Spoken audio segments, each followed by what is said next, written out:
What's going on, guys? This is Ernie. One of the things that's always been really, really important to me, and just being in the entertainment industry, being in music and radio is and digital media, social media, is finding a way for me that's really, really important to push the Latino culture forward. Something really, really deep down, kind of inside of me, my heart, my history, my family history, my culture. So I'm very, very excited to talk to these two guys here. And obviously, if you have questions for either one of them, you can drop them in the comments below, and we'll try to get to as many comments and questions as we can. But I want to welcome Mr. Cartoon and Estevan Oriol. These guys are some of the most amazing artists, and it's funny because we were just talking about this, some of the most amazing artists that you've probably never heard of. And one of the interesting things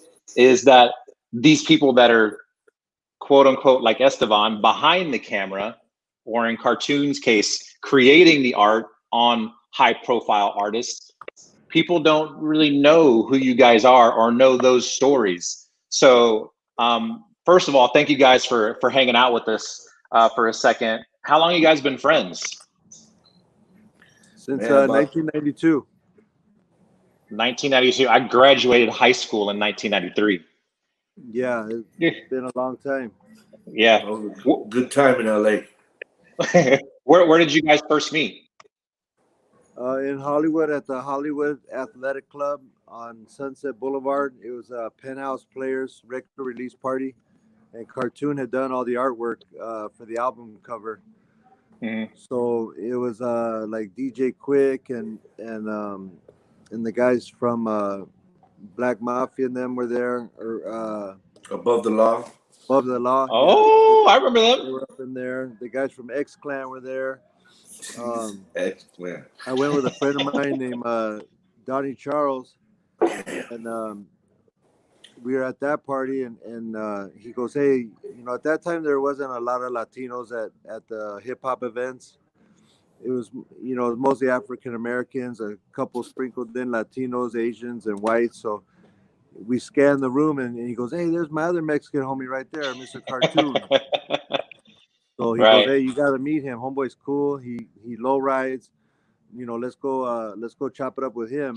And went over there, and we met and kicked it at that party for a little while. And then we went to the X Clan performance down the street at it was Gazari's, and then it turned into the Key Club, and then it turned into something else. But we ended up there that night, and that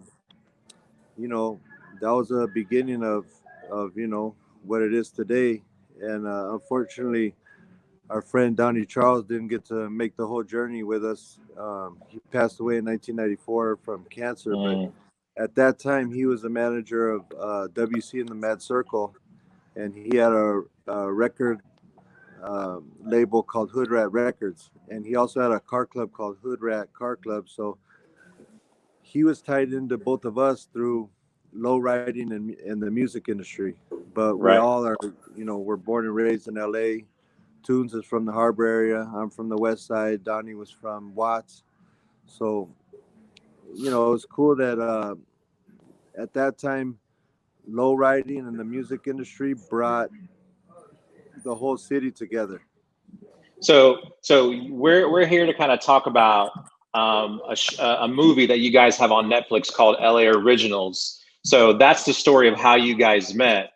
Why don't you guys talk a little bit about, if people don't know, like we were just talking before all this started, people don't necessarily know, the people that are creating the culture that are behind the camera. They know more in front of the camera, the famous faces that they see every day. So Cartoon, why don't you talk a little bit about, your profession, kind of what you do, and how you got into that? I mean, I look at my art kind of like blue collar art. You know what I mean? It's from the tattoo shops and from the street. Because you're a tattoo artist, right? Yeah, like graffiti art, someone's alley. You know what I'm saying? Like that's where I started. And the art form was pretty much us trying to make images when we listen to hip hop. So when we listen to that music, what I was thinking in my head is what I started to draw: women, cars, money, all these like fantasy ideas, you know. And as I got older, the artwork got more complex and it started to have layers to it. And I did it for most of my life just for the love of it, to be involved in hip hop. And eventually, I started to get little jobs, and it got me to where I did an album cover, and I was at this record release party in Hollywood. And, you know, I'm from the Harbor area, which is about San Pedro and Long Beach, at the end of Yeah. 110. So even just me being at a Hollywood party was a big thing. And then I met Estevan, who was with House of Pain, this new group that no one heard of. You know what I mean? Mm-hmm. And that was it, man. Once we kind of like formed this team right there, that we didn't really know what we were doing. We were just hanging out, talking about, hey, man, this would be cool if we did this, or you should try this. And we were just experimenting because the foundation hadn't been laid yet. Now you can go on YouTube. I'm going, YouTube or Instagram, and the whole format is laid out for people. Mm-hmm, mm-hmm. And now, like, you know, I guess Estevan, let's talk about you for a second, because you're a photographer. You know, what kind of things, what kind of, I guess, got you into photography? My dad got me into it. He's been pushing me into the arts my whole life. For a specific reason? My mom and dad got a divorce when I was 3. So I was always, you know, with moms, and she was, you know, the one that was pushing the school and getting, you know, working hard and all that. And Pops was more just like into the arts, and he, whenever I'd go see him, he'd take me to, you know, museums and art exhibits, and like, you know, either the mountains or the beach. So I always got that side of life through Pops, and I got the other stuff through my mom.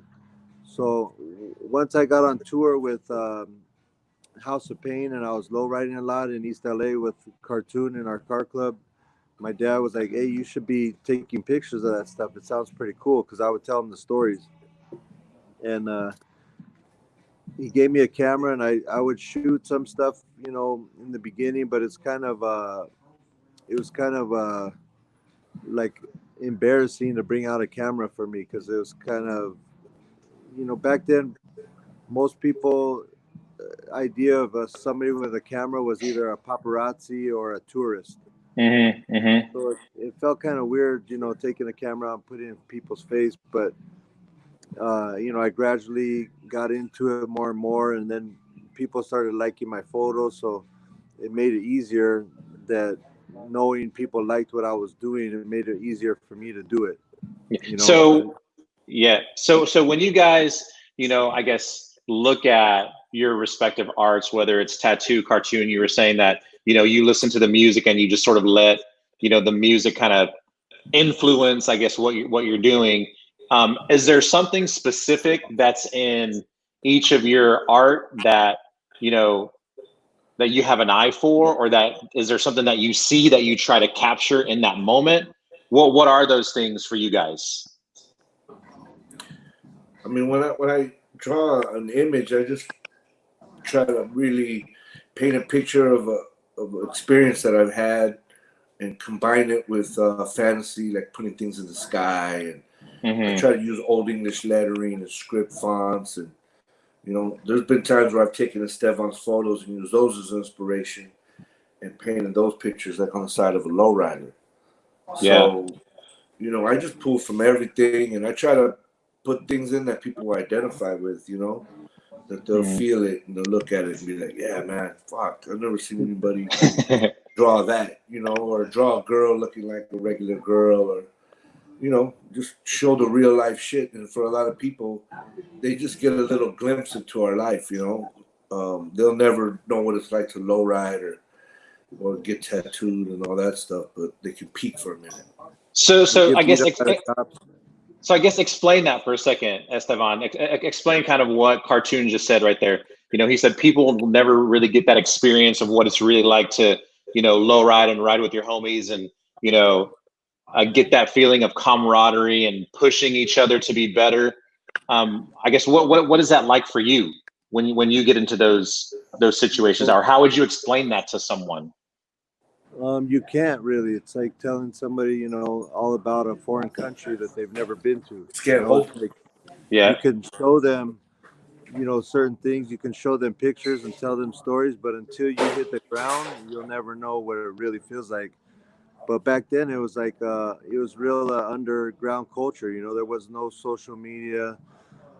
There was very few media outlets. There was like you know, lowrider magazine and custom lowriding and a couple magazines in Japan on lowriding. So it was kind of like an underground culture, but it was still being documented.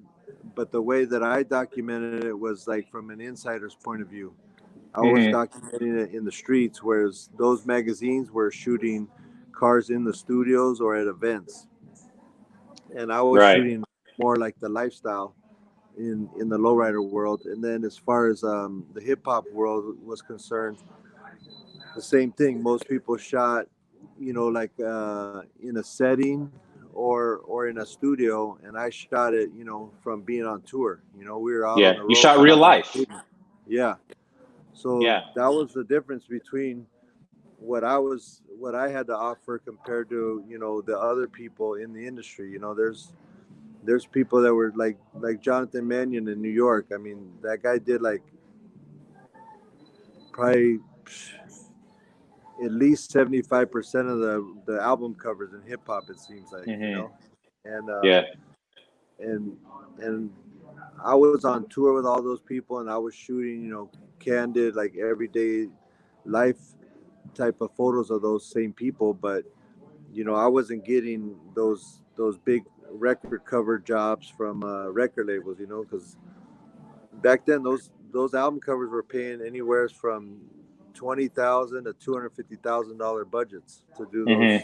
those big artists album Not covers. bad. And I was shooting those same people, but you know, I have photos of all them, but I was the tour manager of Cypress Hill, taking pictures of them backstage. So it's like kind of like, you know, we have the same people, just different settings, you know, different Hmm. elements involved. And you know, that's how I got into, you know, I basically just I never had like one big job that pushed me over the top. It was more of my whole archive. Yeah. Like if you go through It's all a of my collection of shit, work. yeah, it's like, you know, 28 years of stuff. Uh And huh. you know, that's what I have to show for, you know, where I was in the culture, you know, Yeah. all these years. Yeah. I think Cartoon had to go to the bathroom. He's Oh, nervous. there you go. Yeah. So how did you or what was the moment? Like obviously you guys filmed this show on Netflix, and you know everybody can go stream it, watch it really whenever you want. It's on Netflix right now. It's called LA Originals. It's basically the true life story of Estevan and Mr. Cartoon. Estevan, a photographer, Mr. Cartoon, a famous tattoo artist. So when did you know that you were starting your art was starting to create influence in the broader overall musical community? Right away, actually, because like, um, you know, like as far as the lowriding goes, like I started in like I'd say like 93 ish, 94, just taking pictures. By 94, me and Cartoon had already had work in a magazine featuring lowrider culture. It's called Hmm. Fine Magazine in Japan. And the guy Ono that ran that magazine, he hit up his friend Oishi, who was in our car club. He was like, "Hey, you're out there in LA living that lowrider lifestyle, and you know I have a magazine that features skateboard, surfing, hip hop, you know, all these different street cultures. Send me some photos of the lowrider culture, and I'll publish them in my magazine." And he's like, I'm not interested, you know, but my two homies, they are. They draw and they take photos. So Hmm. he plugged us into Ono, and we started doing a 2-page thing called Low Life in Fine Magazine, and that started in like '94, and we got paid like $400 a page. So every month we knew we were getting $800 from a magazine in Japan, and that lasted for a couple years, and then because Hang I on. was a What else were you doing during that time to kind of pay the bills? tour managing. Oh, okay. All right. Yeah, so I was like the tour manager of Cypress Hill at that time. So because I was the tour manager, I was the one who coordinated the press, and I talked to the people from the press and set up the times and everything with the band. And I would see the interviewers; they'd get like 15 minutes each, and there's like four of them would come a day, so it was an hour of press a day. Mm-hmm. And sometimes the writers would take the 10 out of 15 minutes, 13 out of 15 minutes, and the photographer would be struggling. He's like, fuck, I got 5 minutes or 3 minutes or 2 minutes to take photos of this band that's selling 20 million albums, and I got to make a 10-page spread out of that in photos. Yeah. So I was like, man, I tell the people, I was like, hey, if you ever need any photos of the band backstage, or if you need any photos of the band on the stage, I got you. And you could tell that some of them were kind of like, yeah, right, the roadie's Mm-hmm. over here offering us his lame ass pictures, but then they would see the photos and they're like, hey, these are kind of cool, can we use them? And I go, yeah, go ahead, and then I started learning the hustle, because they'd say, I go, like, what do I get out of this? And they're like, well, we'll put your name, you get a credit, and we'll give you, $500 usage fees per photo. And in my head, I'm like, 500, wow, that's a lot. That's crazy, because the film cost me $25. So I'm thinking I'm making a $475 profit Yeah. for this one roll. And I was like, fuck, this is it, this is how I'm Mm-hmm. going to get my hustle on. And I started pitching it to every magazine, like, hey, guys, if you guys don't get enough shots today, I got pictures of the bands. And then I started using that hustle to go into all the other bands that we were on tour with. Like, I'd say, who else are you interviewing today? And they go, oh, Tribe Called Quest or Busta Rhymes or, Hole or Sonic Youth or whatever. And I'd be like, I got photos of them too if you need them. And they're like, really? And Mm. yeah, I'm out here every day, every day for a month and a half, shooting bands. So if you need some photos, holla at your boy. And And that's how obviously they they kicked did. us off. Yeah. Yeah. And most of the magazines, they would send their staff photographers, like, Rolling Stone or whatever. But some of the European ones, they would just send a writer, or some of the other ones from international, they couldn't pay to have a guy come out and shoot, so they would just pay for a writer. And I Mm-hmm. would just shoot them my photos, and shit started adding up, and I was like, I was making a cool living doing the tour managing and doing the photography. And then on my spare time, we had clothing lines that we were doing, the urban streetwear. So Yeah. we're always on the grind, Yeah, for sure. 24/7. We always had shit to talk about, ideas to bounce off each other. And, we made it look good, and we made it look easy, and we made it look better than it really was. Mm. There was Well, a, I mean, I think like to one of the interesting things to me is like you weren't. I don't think you were making it look better than it really was. I think you were just capturing real moments. well, no, Like I mean, what I meant by that is we weren't living like what people thought we were living, being automatically when somebody thinks you're in a magazine, whether you're getting an interview done or you're doing something in the oh, magazine, like you're all you're high a millionaire profile. right off Yeah, the bat. You're like, oh, you're yeah. famous, you're a millionaire. But if they really saw how we were living, they'd be like, fuck, Hmm. and but that was real. So that's what I meant by we were really making it look better than it was and easier than it was, because people thought, oh, those guys do it and they're just like us, we could do it, Yeah. and it's true to some point. We don't have extra arms or extra legs or extra brain, but you have to have that mentality in you, that from the guys that I kick with every day, they go, what's on your agenda today? And I go, get money. Like, that's what I'm gonna do today. Right. Like, it's kind of like, eat you eat what you kill. So Yeah. if you're sitting on your fat ass just watching TV all day and not doing shit and expecting somebody to kick your door down with a briefcase full of money. It's not gonna happen. Yeah. Cartoon, how were you guys living at that time that Esteban's talking about? Let them Like know, what? Cartoon. Let him know. Let me know. Check by check, just basically, you know, I don't know how we did it. A lot of times, I hadn't really like started tattooing a lot back then. I was just experimenting with it, and I had a long way to go. And I was just landing jobs here and there, man. We'd be in a nightclub, fucking red carpet event one night with people way out of our league, and then the next day we'd be in a housing project. You know what I mean? In the opposite side of the city, and eating off the taco truck and shit. You know? We didn't know. But to us, it was equally as good. Like both sides had their own shit, and we were breaking into Hollywood, and he was just real focused on, hey man, we got to go hit this. We got to go hit this. Some of them were good, some of them were duds, and that was it. People would see from the outside we were making these moves and doing these things, and it looks like, you know, we're balling out of control and all this, but really we're just getting knowledge, we're getting experience, we're getting things that you just can't buy, I guess, you know. Yeah. But at the time, we just keep thinking about pushing forward. Yeah, so that was one of the things that I want to talk about too. Like, how do you guys push each other to take your art to different levels? And how do you do that? Like, how do you have that conversation with each other? It's like a team, you know, like a sports team. You see all the greats, you know, the you know, all the pros.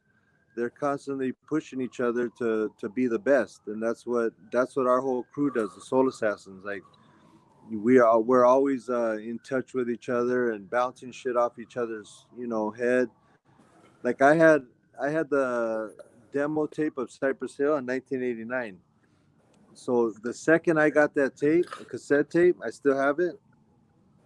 Every time I was in my car with somebody, I would bump that. I go, hey, check out the homies from Cypress Hill. And they'd be like, what is that? Where's that at? I go, just listen to the music, man. Just, you know, just enjoy this shit. And they would get in the car. They go, hey, I need a copy of that. I go, no, the next time you hear it is the next time you're in this car. And that was the other thing we did too, is we respected each other's art to where, you know, like nowadays, like, you know, you go on a photo shoot and everybody's leaking everything and social media and everything. And then by the time the project's ready to come out, there's no surprise. There's no like, wow, look at that. It's like everybody's like, oh, I seen that 100 times on 5 different, you know, people's IG stories and lives and shit. And it kills it, you know, it kills the vibe. It fucks everything up. But, you know, back then we just always pushed each other, you know, like, and it was a trip that, like, the homies from Cypress Hill had sold 20 million albums at that time. We never sold one record ever. And they would ask us, you know, for our opinion and our advice, because they respected what we had to say. Like, who the fuck were we, you know? I took pictures of them on stage and Cartoon drew their logos. What do we know about the record industry? But they still respected us as homies and as artists, and they were like, hey, what do you guys think of this? What do you think of that? And we all do that all the way through, all until these days. I go to Muggs' studio and we kick it in there. He's like, hey, homie, check out this. What do you think of this? And he's like, show me some of your new shit. And I'll show him new pictures. And, you know, we just bounce off each other. And that's how we play ball. I remember the first time that I heard Stoned as the Way of the Walk. And I was sitting in my high school, my best friend's Monte Carlo, and we were cruising in Oak Cliff in Dallas, Texas, in Oak Cliff, and we were just cruising down the street called Westmoreland, and it's just like you see like everybody else kind of cruising and doing their thing and not really paying attention to each other, but just, you know, recognizing the moment of what's happening, of what's going on, the camaraderie of being in the car and coming together as community. You know, it was like something that I don't think I could ever probably really capture again. Do you guys feel that way? Like, is that culture kind of slipping away a little bit? Probably now. every single time we're in the cars, we feel like that. That's, you're saying, hey, how do you explain it to somebody? Yeah, yeah. You can't, you can't really explain that to nobody, that feeling. But Mm-hmm. imagine every single time you hop in one of those cars and you feel like that. And that's how, I mean, that's the shit that keeps us, I mean, it keeps me and him moving on a daily basis, is those little rides in the cars, and those moments are what gives us, it's like putting new batteries in us every time. Yeah, yeah. I get into I just need to go in my car, my motorcycle, for just like a little bit, and that I'm cool for the week. I'm like, yeah, Mm-hmm. I got my fix. Yeah. What Kind is of that? like What is that? drugs, Is but that it's same just, thing for you, Cartoon? Like getting your fix is that Yeah, same thing? yeah, it's like our meditation. You know what I mean? It's the spirituals I'm gonna get. You know what I'm saying? So it's Mm-hmm. very relaxing, and it puts us into a mode where we're almost historians. We're Yeah. taking something that's old, and we're doing a restoration process on it, and then we keep it alive every time we roll, every time we bust out. We're kind of keeping that flag up, you know what I mean? And Mm-hmm. for all the people that came before us, and it's really why we do what we do. It's So, so, so when was that point that you guys knew, like, all right, you know, he talked about his hustle, and when he started, kind of getting notoriety for his photos. When was that moment for you when you started like, oh man, like I'm gonna potentially, do some really good things in my life and support myself and my family through my art. When did that happen for you, Cartoon?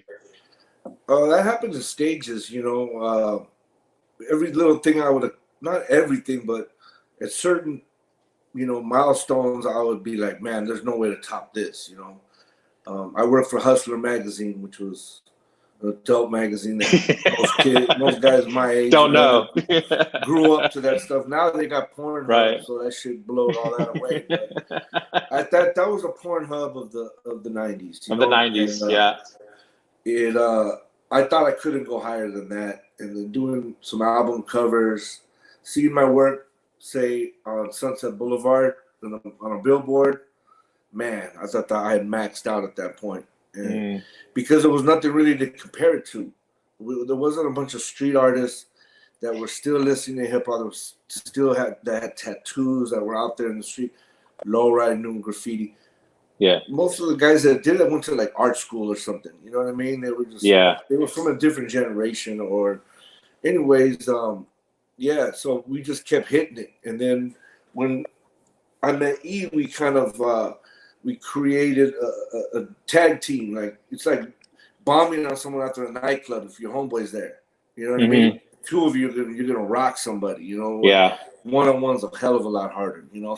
It's chicken shit to jump somebody, but it's easier. You know what I'm saying? Who was the first famous person you tattooed? Probably Be Real was the first From like Cypress Hill? platinum. Yeah, Be Real from Cypress Hill was the first platinum artist, and he has a lot better memory on that type of stuff. He don't smoke weed and shit, so he don't forget a bunch of shit. Then Muggs from Cypress Hill, and then went to the Goody Mob. Yeah. And then the Goody Mob brought in Outkast, and it was over. Rap. And those were groups we were listening to. You know what I'm saying? Like we knew who DJ Muggs was, Cypress Hill. I mean, he knew him more from like working in the clubs. I knew him from like listening to that shit over and over. You know what I'm saying? Like, damn, Yeah. you know them guys and shit? Uh-huh. Yeah, man, they're from Southgate, man. I was like, what?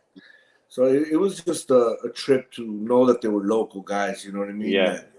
That came up. So And after that, oh, sorry, go ahead. Sorry. I just started to get the ball rolling, It would take a long time, but it was rolling forward at least. So when you, like, if you watch LA Originals on Netflix and you hear and you see Snoop Dogg and Eminem and like all these different artists talk about what your art means to them, how does that make you guys feel?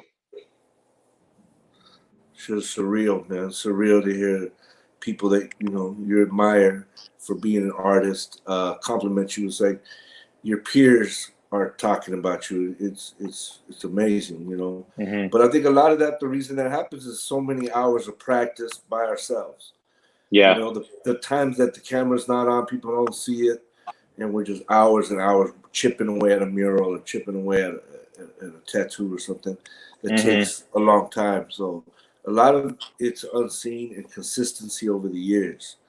You have to constantly be hitting them. You got to be relevant. You got to be coming with new shit. You can't ride off of something. I mean, we can ride just off the shoes, the Nike shoes we did in 2006. It hasn't been duplicated the way we did it.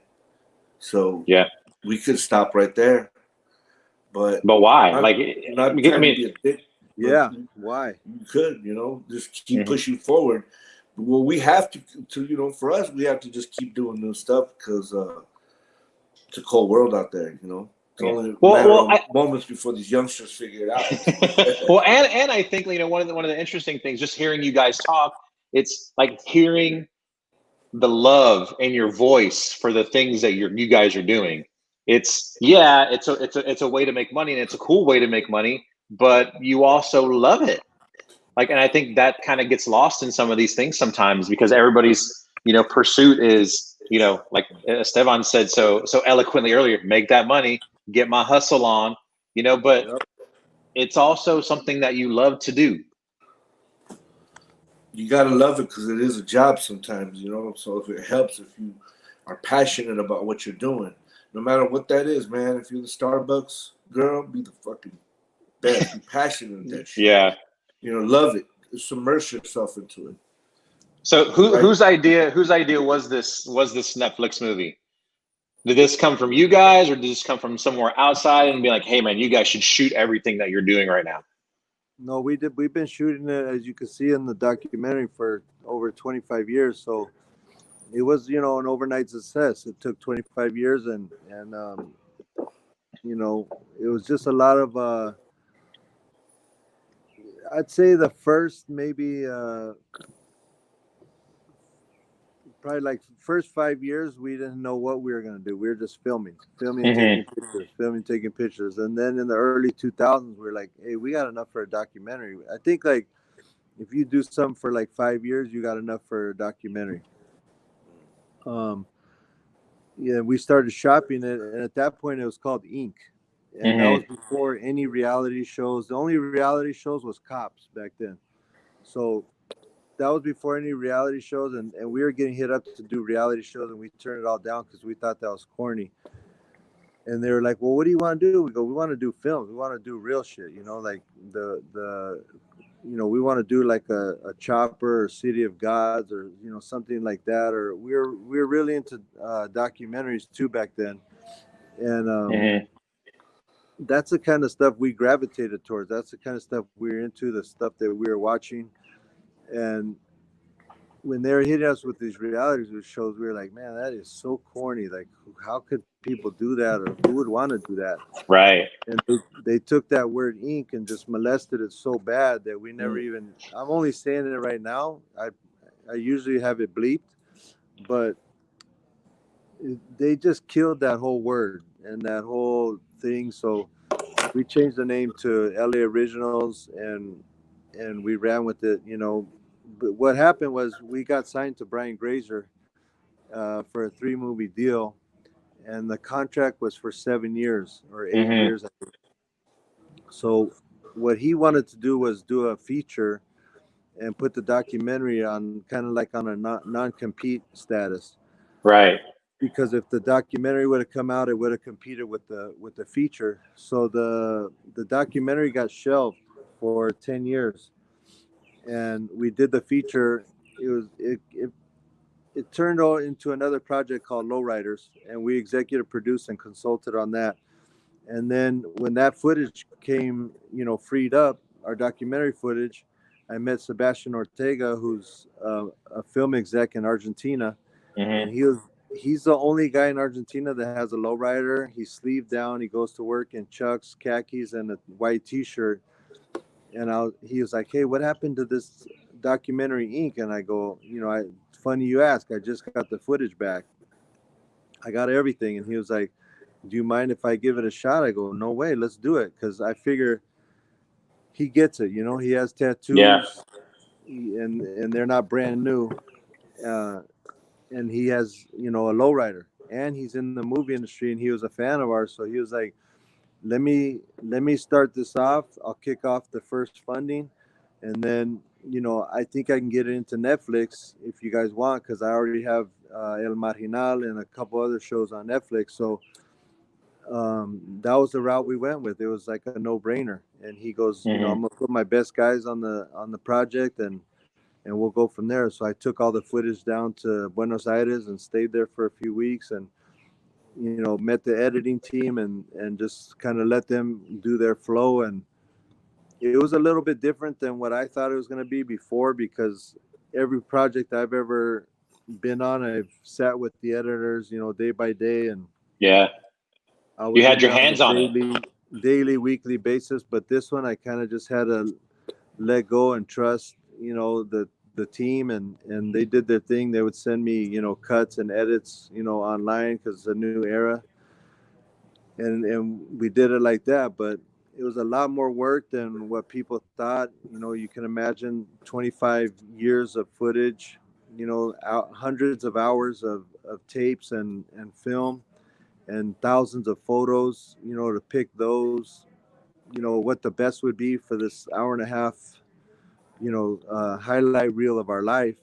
We originally wanted to do something kind of more on the lines of Defiant Ones, you know, like a 4-part series. Oh, yeah, on HBO. Yep. Yeah, but they were like, we don't know if that would work, because you guys aren't really known enough to. We don't know if you guys could carry people's interest for like a 4-part series or something like that. So we're like, well, we'll take what we can get, you know, an hour and a half, no problem.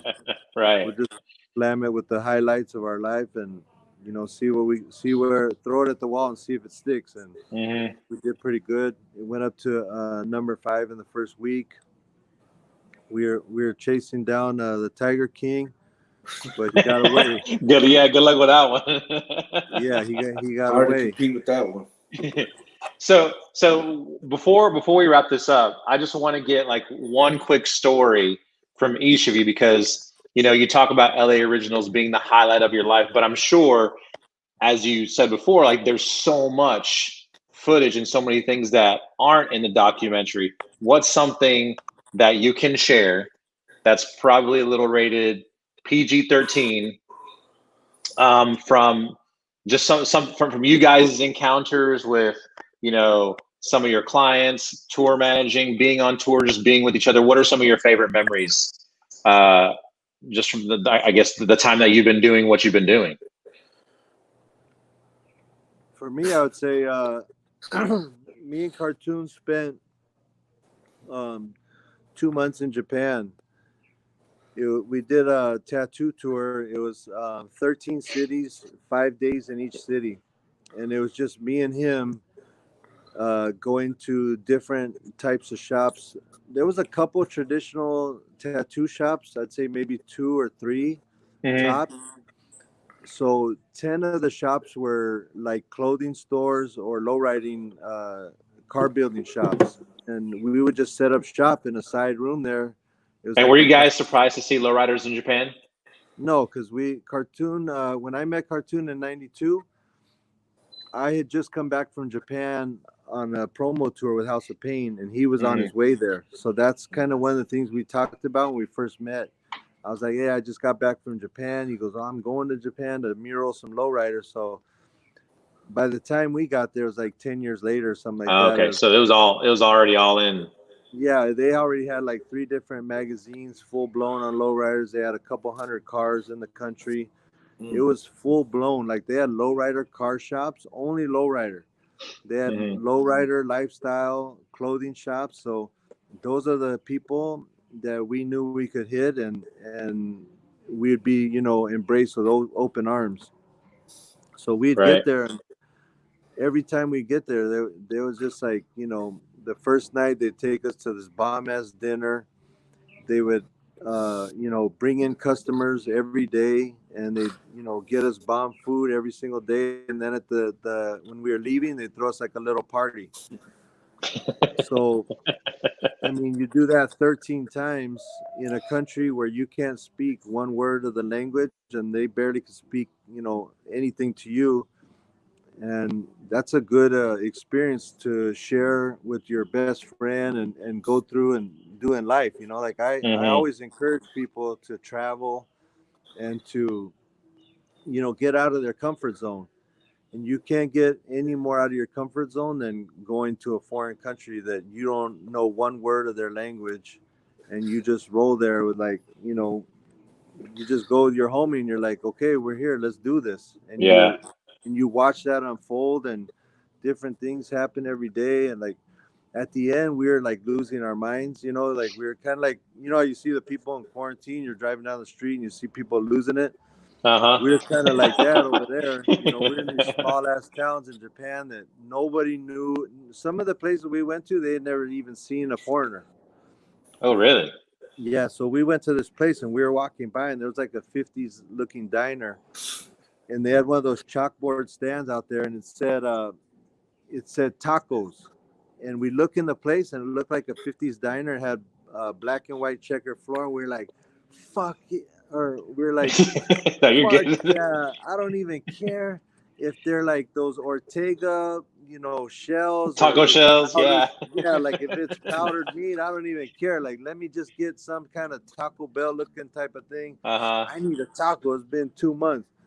And we go in there and we ordered it because it was spelled the same way, TACO. We're like, we want 2 orders of tacos. And they're like, okay, no problem, And we pay for it, and we get out there, we're sitting there, we're like starving. We're like, oh man, this is gonna be so good.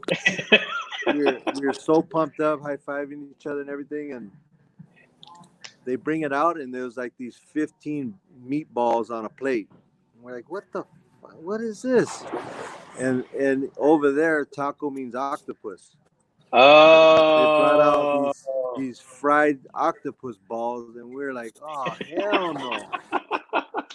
So we're like, we couldn't even communicate with them. So we just told them, hey, sorry. Thank you, we're good. Thank you, see you later. And we walked out of there. We paid the bill, like $30. And there were 2 plates of fully cooked octopus on the table, fried and battered and all that. It looked good, but neither of us eat seafood. And we left it there. And the lady was just blown away. She looked like we just told her to F her mom, and we were going to kill her whole town. But, hold on one second. Hey, Rich.